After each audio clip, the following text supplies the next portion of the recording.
أعوذ بالله من الشيطان الرجيم بسم الله الرحمن الرحيم يا أيها الذين آمنوا لا تحرموا طيبات ما أحل الله لكم ولا تعتدوا إن الله لا يحب المعتدين وكلوا مما رزقكم الله حلالا طيبا واتقوا الله الذي أنتم به مؤمنون. نانی درس کې به ان شاء الله العزیز سورۃ مائدہ پارہ نمبر 7 رکوع نمبر 12 آیات نمبر 87-88 دو آیاتونه چې نو هغه به ویل کېږي. اوس دې آیات کې الله جل جلاله فرمایي اے د ایمان خاوندانو لا تحرموا طیبات ما احل الله لكم ولا تعتدوا. تاسو چې نو الله رب العزت کم شیزونه حلال کړي دي نو تاسو دا هغه مه حراموئ او د حد نه تجاوز نو هغه مه کوئ. تفسیر خازن کې لیکلي دی وایي چې حضور علیه الصلاة والسلام خواله چې دی نو هغه د هغوی کور والا خواله چې دی نو هغه امهات المؤمنین چې نو د هغوی خواله هغه راغله لستنه تقریبا صحابه کرام رضوان الله تعالی اجمعین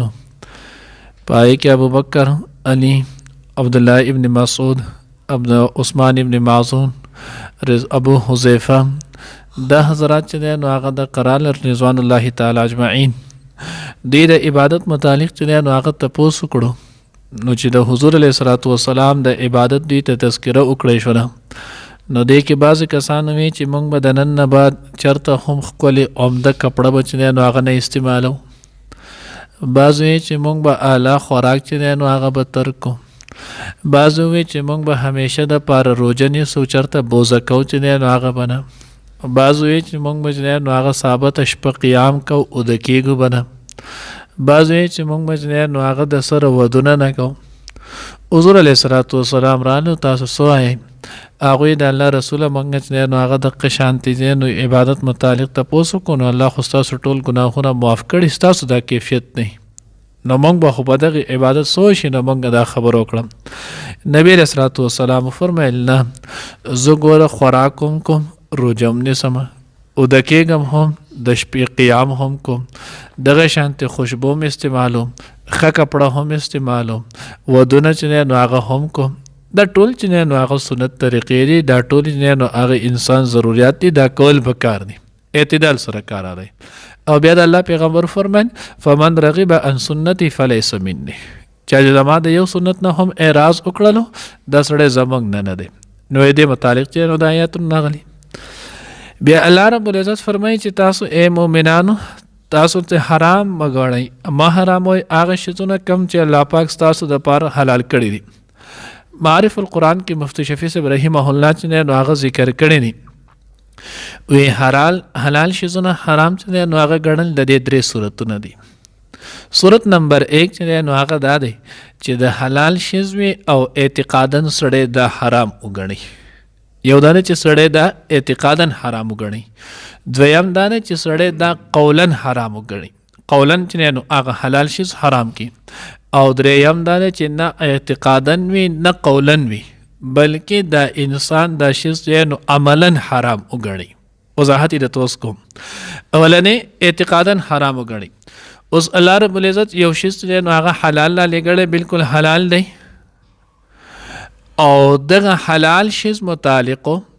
دی چې نو هغه دغه ته حرام حکم ورکي او دغه شیز نو هغه په نص قطعي سره قرآن په آیات سره الله رب العزت دا حلال کړي نو دا کفر دی. حلال حرام ګڼل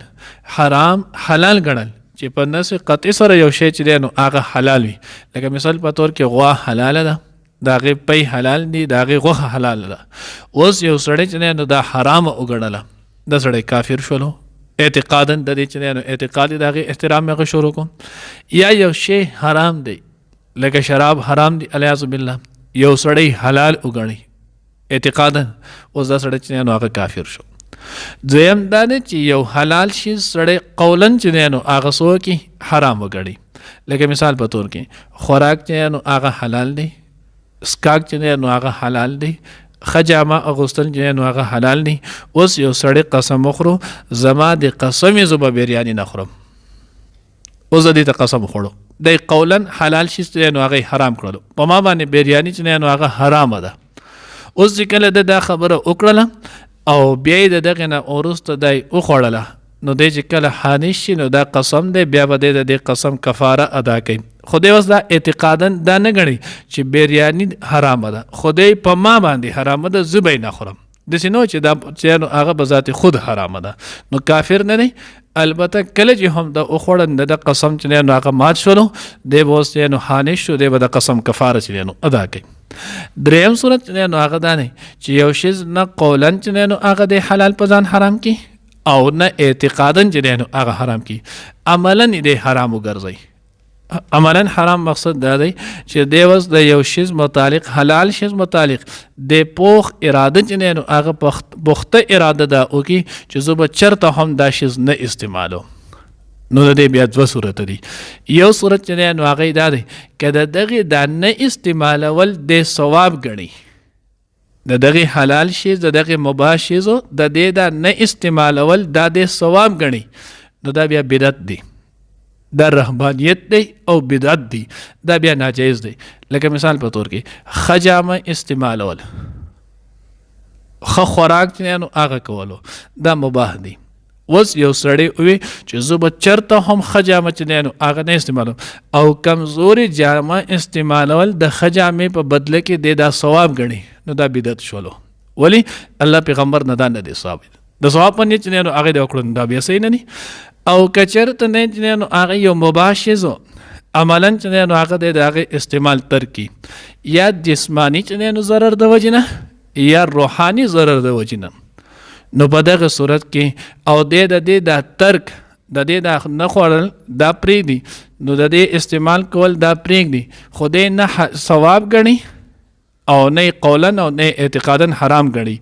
او نه ثواب غني، خو صرف جسمانی یا روحانی چې نو هغه د نقصان د وجنه د شی ترکی نو په دې صورت کې بد باندې چې نو څه ګناه یا ملامتیا چې نو هغه نشته. لکه اوس هم تاسو ګورئ بعضې مشران چې نو هغه کسان د هغوی نو پارامې چرګ نه خوري،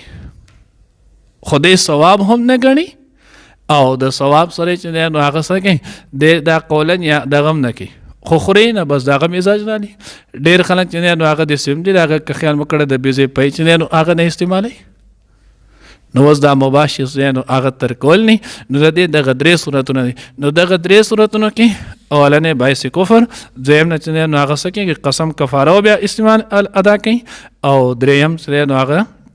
که ثوابي ګڼل نو دا بیا بدعت دی، په دین کې د خپل طرف نه اضافه ده او که جسمانی یا روحانی نو هغه نقصان وي نو بیا به څه حرج نشته. الله وی اے ایمان والو تاسو چې نو هغه څه کوئ طیبات ما احل الله لكم ولا تعتدوا او تاسو د حد نه پدې کې تجاوز مکوئ، ان الله لا يحب المعتدين، الله چې نو تجاوز کوونکي حد نه تیروتونکي نه خوښي. وکلوا الله وی خورئ مما رزقكم الله هغه چې تاسو الله پاک درکړي حلالا حلال طیبا او پاکم. دو صفته الله ذکر کړل نو د حلال شي د پاره دو یو دره چې د بذات خود نو هغه حلال وي او دویم دره چې طیب هم وي. حلال هغه ته لیکيږي چې د کم شیزونو استعمال الله او د الله رسول چې نو اجازه ورکړي دې ته ویل کېږي حلالو. لکه مثال په تور کې چرګ حلال دی، اوریجی حلال دی، جوار حلال دی، غنم حلال دی، دا سور شیزونه چې دي الله د الله پیغمبر اجازه ورکړي دا چې نو بذات خود حلال دي. طیب هغه ته ویل کېږي چې د هغې سره د غیر حق چې نو هغه سره نه لګېدلی. طیب هغه ته ویل کېږي چې د هغې سره د غیر حق چې نو هغه نه لګېدلی. نو بیا دا لکه مثال په تور کې اوس نو هغه مونږ وویلو کینو حلال دی، خو که دا د پردی ګاډۍ نه بغیر د اجازت نه راواستو خولې ته دې واچو مونږ ډېره بې احتیاطي کوو، یا د پلو ګاډۍ جو زر د یو دانه دوه راوالو زر خولې ته واچو حلال دی خو طیب نه دی، بذات خود حلال نه، خدا پردی مال نه پردی حق چې نه نو هغه سره لګېدلی چې د دکاندار خواته چې لاړ شو جو زر هلته د پلونه لاس ډک ګزار راوایلو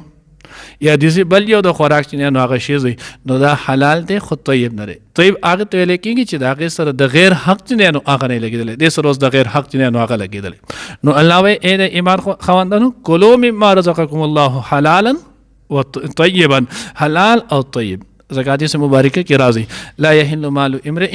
الا بطیب نفسه دیو مسلمان مال چې نو هغه وخت پورې تر حلال نه تر سوچ دا هغه تعالی د زړه په خوشحالۍ سره چې نو هغه نه درکړي واتقوا الله دا الله نه ویریږي هغه الله نه الذي انتم به مؤمنون چې دا کوم الله باندې تاسو ایمان دې چا باندې تاسو ایمان لرئ هغه الله نه ویریږي الله دې موږ ته صحیح په نصیب کړي یا ایها الذین آمنوا اید ایمان خواندانو لا تحرموا محرموی طیبات پاکیزه سیزونه ما آغا احل الله چې حلال کړی دی الله پاک لکم تاسو د پاره ولا تعتدوا او د حد نه مه تیریږئ ان الله بشک الله پاک لا يحب المعتدین نه خوښوي د حد نه تیروتونکي وکلوا خورئ مما هغه څه نه رزقکم الله چې رزق درکړی تاسو ته الله حلالا حلال طیبا پاک واتقوا الله او ویریږئ د الله نه الذي هغه الله انتم به چې تاسو په هغه باندې مؤمنون ایمان لرئ یا ایها الذین آمنوا ای مؤمنانو لا تحرموا محرم وما طیبات پاک شزنا ما اغه احل الله چې حلال کړی الله پاک لكم تاسو د پاره ولا تعتدوا او د حد نه مه تیریږئ ان الله بشک الله پاک لا يحب المعتدین نخوا خید حد نه تیروتونکي وکلوا خورئ مما اغه څه نه رزقکم الله چې درکړی تاسو ته الله پاک حلالا حلال طیبا پاک واتقوا الله ویریږئ د الله پاک نه اغزات الذي اغزاتنا انتم به چې تاسو په هغه باندې مؤمنون ایمان لرئ